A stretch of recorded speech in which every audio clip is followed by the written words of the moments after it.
why. I was at the Modern Art Museum of Art in New York. I'm afraid I don't remember which one, unfortunately. But I was in this amazing room. You know, it had all these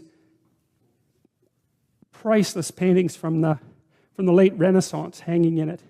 You know, each painting worth, who knows, $1 billion maybe. They're priceless paintings. So the room it's a shrine, and it was full of people from all over the world who were looking at these paintings. You think, well, what the hell are these people doing coming to this room looking at these paintings? Like, what are they up to? One of them was a painting of the Assumption of Mary, right? Brilliantly composed. And there was all these people looking at it. And I thought, what are they doing? They don't know what that means. Like, why are they looking at that painting? Why is it in this room? Why does it cost $1 billion? Why is that painting worth so much? And the answer to that is, well, we don't really know.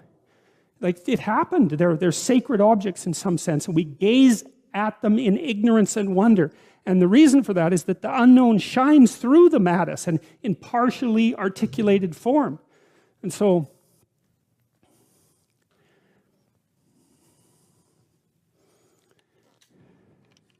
well, that's the role of art.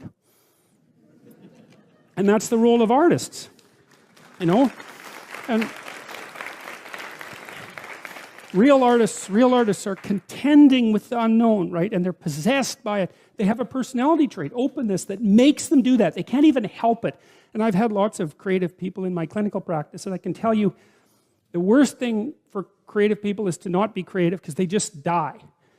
Because it's like maybe you're a tree with a few major branches, you know?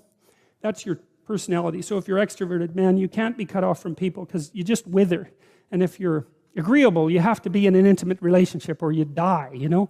And if you're conscientious, man, and you're unemployed, you're just going to eat yourself up because you have to have a duty and you have to carry a load because you just can't stand it otherwise. And open people have to be creative. They have to be, because otherwise they die. They don't have any vitality. And so they're cursed with the necessity of putting a foot out into the unknown and making sense of it. And then they're also cursed with the necessity of trying to make a living while they're doing that, which they can't, because you can't. It's almost impossible to monetize creative action, as many of you who are creative will no doubt find out. It's very, very frustrating. It's not that creative action is without value, right? Because the creative people are entrepreneurs, and the creative people revitalize cities, and the creative people make things magnificent and beautiful. You think about what's happened in Europe over the last 1,000 years, say 2,000 years, this amazing, unbelievable collaboration to make things so beautiful that they're jaw-dropping when you walk into them. And you think about the economic value of that, right? I mean, I think it's either France or Spain that's the most visited country in the world. It's one of those two. I think there's more tourists in France than there are people most of the time. And part of the reason for that is it's just so damn beautiful. You just can't stand it. And you think, what's the economic value of that? It's absolutely incalculable. And what's interesting too is that you build that beauty in, and then the farther away you get from it in time, the more valuable it becomes, right? Instead of decaying, it has exactly the opposite effect. Its value magnifies. And one of the things that I'm deeply ashamed of as a Canadian is that our sense of beauty is so underdeveloped. We're so primitive. It's not even primitive, that's the wrong word, because, you know, I don't know what it is. It's second rate. It's second rate at least. It's terror too, because people are afraid of beauty. But the idea that art is, the conservatives really have a problem with this in particular, because conservative people tend not to be that creative. And it's a mystery by temperament. It's a mystery to me, because they should be concerned with economic development, and beauty is so unbelievably crucial to economic development that it just yells out at you, you know. So anyway, so that's what artists are doing. And so one of the things I would say is buy a damn piece of art, you know. Find one that really speaks to you, and buy a piece of art, because you invite that into your life, and it's a look out if you do it. If it's a real piece of art, because you'll also get a little introduction to the artist, and then that'll seep into your life, and that'll change things like mad. But it's unbelievably worth it, because it opens your eyes to the domain of the transcendent. That's the right way of thinking about it. A real piece of art is a window into the transcendent. That's what it is. And you need that in your life, because you're finite and limited and bounded, right, by your ignorance and your lack of knowing. And unless you can make a connection to the transcendent, then you don't have the strength to prevail. And that's part of the covenant. That's part of the covenant with God. And you can see that, because You look at these magnificent cathedrals that our civilization built over the centuries. You know, some of those, they're still building the Sagrada Familia in Barcelona, right? And it's an amazing building. I think it's going to take them like 300 years to build that. You know, people in the Middle Ages, they'd start building a cathedral and they think, oh, we'll be done this in 300 years. You know, you imagine the vision that it took to invest in something like that. We look at quarterly reports. We can't think 300 years into the future to build something of that kind of remarkable, what? Those cathedrals are so, they're perfect, they're trees first, right? They're a forest, right? The Gothic cathedrals, they're a forest, and the sun is shining through the branches. That's the stained glass, and they're the perfect balance of light and structure, because they're representing something about the proper structure of being, which is something like the proper balance between light and structure.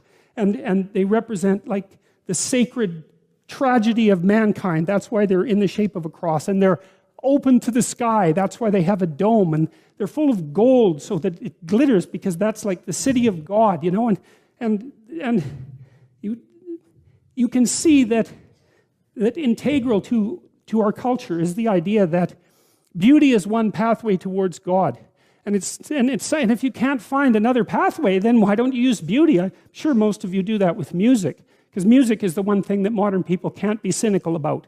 Thank God for that. And I've been fascinated by music because of that. It speaks meaning to people, right? Even nihilistic punk rockers are so damn engaged with their music that they can hardly stand it. And you can knock on them and say, look, you know, you're having a transcendent religious experience, and they'll just tell you to fuck off, because that's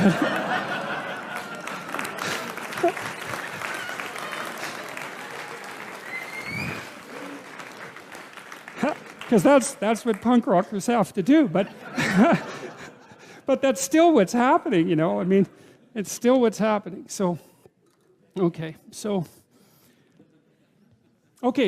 got into all that because I was talking about the Bible as literature, you know, and trying to lay out, because we need in our culture to justify the arts. And I don't want to do that by talking about high culture, talking about something abstract and evanescent. That's the wrong way to go about it. This is vital.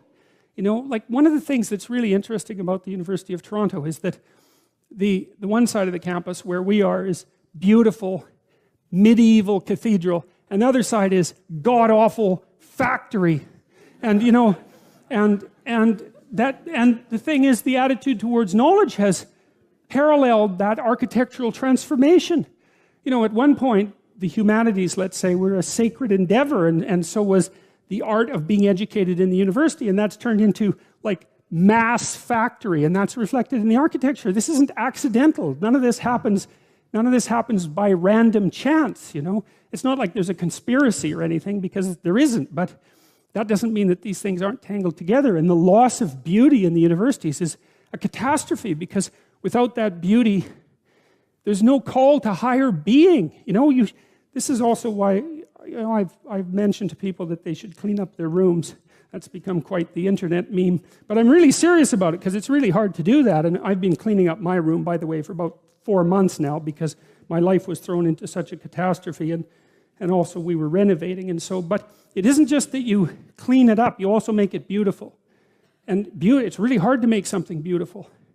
And it's really worthwhile. And what's really cool is if you learn to make something beautiful, even one thing, if you can just make one thing in your life beautiful, then you've established a relationship with beauty.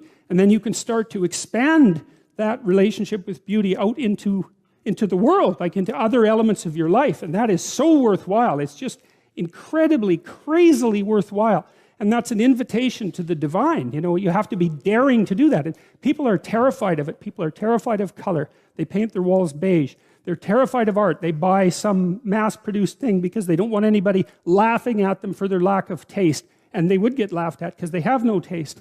But you have to, well, it's right, because what do you know, right? You have to develop it. And so you're going to stumble along and make mistakes to begin with. And you're going to show yourself, because if you buy, I think this is pretty, and, you know, somebody comes over and goes, hey, what's up with you? It's kind of hard on your self-esteem, but it's you're stumbling towards you're stumbling towards the kingdom of God. That's what you're stumbling towards when you try to make an aesthetic decision and to put something in your life that's beautiful. And it's unbelievably worthwhile to do that. And you have to steer clear of the frauds and the con artists and all of that. And art is full of that, of course, because it's difficult to distinguish between the real thing and the fraud, but it's unbelievably worthwhile. And so back to literature. I'm telling you this partly because I've been thinking a lot about the humanities and the arts. And practically speaking, because I know that artistic types are also entrepreneurial types. They're the same personality types. And so it's very much worthwhile to make an economic and practical case for this sort of thing.